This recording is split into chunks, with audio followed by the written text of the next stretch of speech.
վարչապետը այդ լեգիտիմության հարցը նաև այն ձևակերպումները, որ անում է սահմանադրության փոփոխության նոր սահմանադրության համատեքստում, ասում է, որ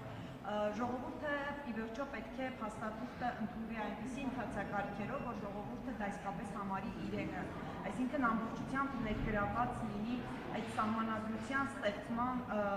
պրոցեսում, եւ ինքը ձևակերպում էր, ասում խոսքը հենց տեքստի մասին, չէ, այդ կոնցեպտուալ ժողովուրդը դա համարի իրենը։ Հիմա դուք գրում եք սահմանադրություն առանց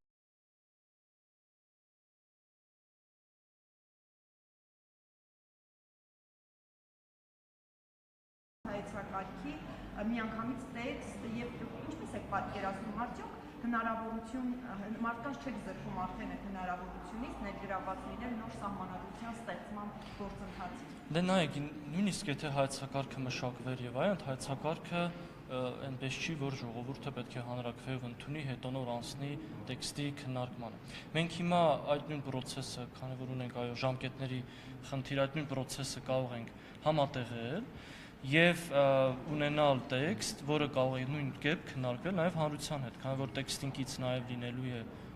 նախագծի հիմնավորումը եւ այդ նույն հայեցակարգային դրույթները, որոնք կարող են լինել հայեցակարգում, կարող են արտացոլվել հիմնավորման մեջ շատ հասկանալի ձևով, ժողովրդին հասանելի լեզվով եւ դրանք քննարկվեն արդեն հանրության հետ։ Եվ պարոն Դադունց, երբ որ նախարարը ասում է, որ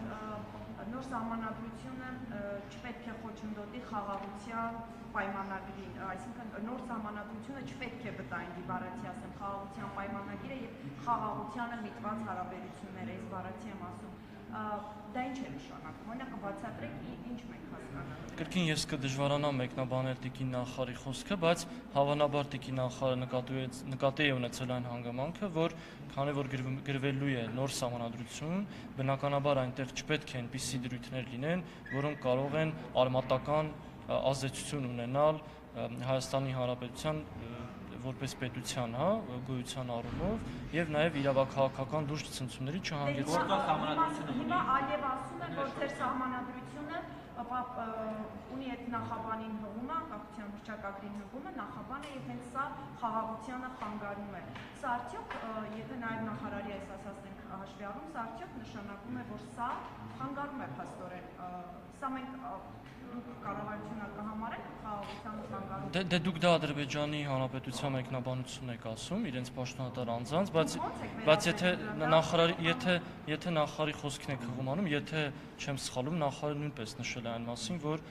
գոնե մեր հարթությունում սահմանադրական դատարանը այս հարցին արդեն պատասխանել է։ Այսինքն չի խանգարում, պարոն Դադուց, գործող սահմանադրությանը ձեր ասած հարաբերություններին խաղաղության գործընթացը։ Դա նշեցի, որ արդեն իսկ սահմանադրական դատարանը այդ հարցին պատասխանել է։ Իմ անձնական կարծիքն է, ձեզ հետաքրքրում։ Ես սահմանադրական դատարանի որոշումը հարգում եմ որպես բարձր արձանի դատարանի որոշում։ Ուզում եք ինչ-որ կետ համաձայնել այնպես փոխել, որ չխանգարի հետագա խաղաղության գործընթացին, հետեւաբար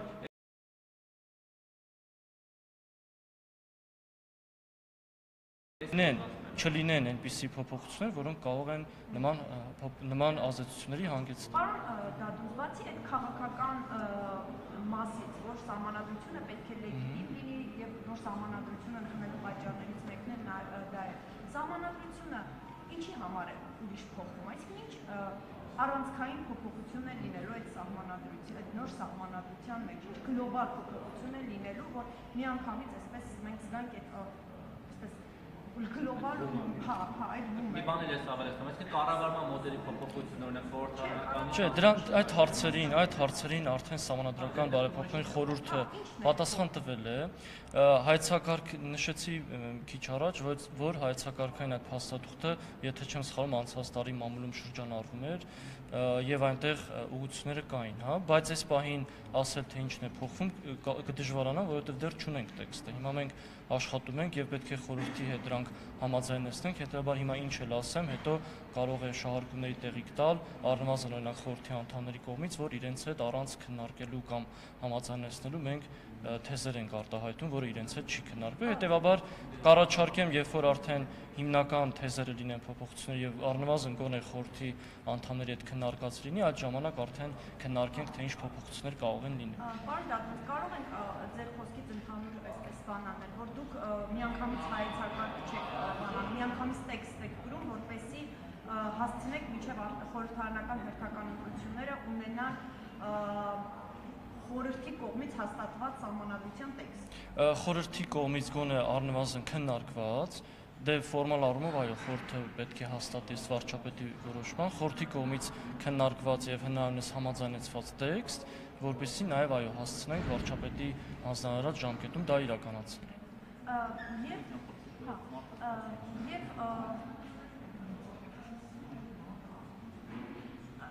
Եվ ուզում եի մի հարց հարցնել այդ խորհրդի աշխատանքների հետ կապված, ինչու որոշեցիք այդ ձևաչափով նախարարությունը աշխատի խորհրդի հետ կոմունիկացիան ընթացքում ապահովի, ինչու ոչ խորհրդի ձևաչափով, հայեցակարգով եւ այլն, որովհետեւ դանդաղ է գնում դրա համար։ Դե դրա մասին նշեցի եւ այնպես չէ որ նախկինում երբ որ նախկին մեխանիզմի դեպքում խորհրդի անդամներն էին հենց գրում տեքստը, կար սահմանադրական բարեփոխումների մասնագիտական հանձնաժողովը, մասնագետները, ովքեր հայեցակարգային առաջարկներ էին մշակում եւ ներկայացնում խորհրդի անդամներին։ Հիմա քանի որ արդեն բուն տեքստի մշակումն է, շատ ավելի արագ եւ արդյունավետ է աշխատել բուն տեքստի վրա, առանց հավելյալ ռեսուրս դնելու հանձնաժողովի վրա եւ միանգամից քննարկել խորհրդի անդամների հետ։ Սա նաև հեշտ է այն առումով, որ խորհրդի անդամները իրենք էլ կարող են ուղիղ իրենց տեքստային առաջարկները ներկայացնել մեզ եւ մենք ներառենք այդ ընդհանուր տեքստը։ Եվ մենք կկարճացնել այնուամենայնիվ նույն Բարաշենք գայում, հա, դեր ունեցածի հետ կապված, հաստատի կին բանտապետի նշանակումները ըստեյության անարդյունավետ եղավ, որովհետև այդ նույն բարքերը արտարքյալների վերաբերվել դաշնացեցի ենթարկելը, հա,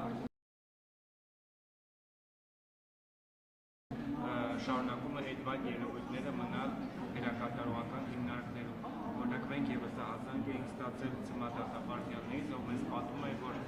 2-3 հոգով մտել են անձնական իրերը ընդհուպ միջև մահացած ծնողների հիշողությունները ջարդել են, շրել են, այդ բեսպրիձելը ինչի հետևանք է։ Դե տեսեք, դուք նախ տալիս եք գնահատական քրեակատարողական ծառայության պետի վերաբերյալ, կարծում եմ ճիշտ չէ նման գնահատական տալը, քանի որ այն իրավիճակը, որ տեղի ունեցավ, հա, ես նշեցի, դա ուղղված էր քրեակատարողական հիմնարկում, անվտանգության եւ կարգուկանոնի ապահովմանը, դա նաեւ խոսում է նրա մասին, որ խոսում է նրա մասին, որ այդ մեխանիզմը աշխատում է։ Ինչ վերաբերում է ծեցին, ես ձեր գործընկերներին նշեցի, որ տեղի է ունեցել միջամտություն օրենքով սահմանված կարգով քրեակատարողական հիմնարկում ներքին կարգուկանոնի եւ անվտանգության ապահովմանը եւ թե արդյոք այդ միջամտությունը անցել է այդ իրավաչափության սահմանները թե ոչ, նշեցի, որ նաեւ ծառայողական քննություն է նշանակվել, այդ հարցերի պատասխանները կլինեն եւ ծառայողական քննության եւ նաեւ քրեական գործի շրջանակներում։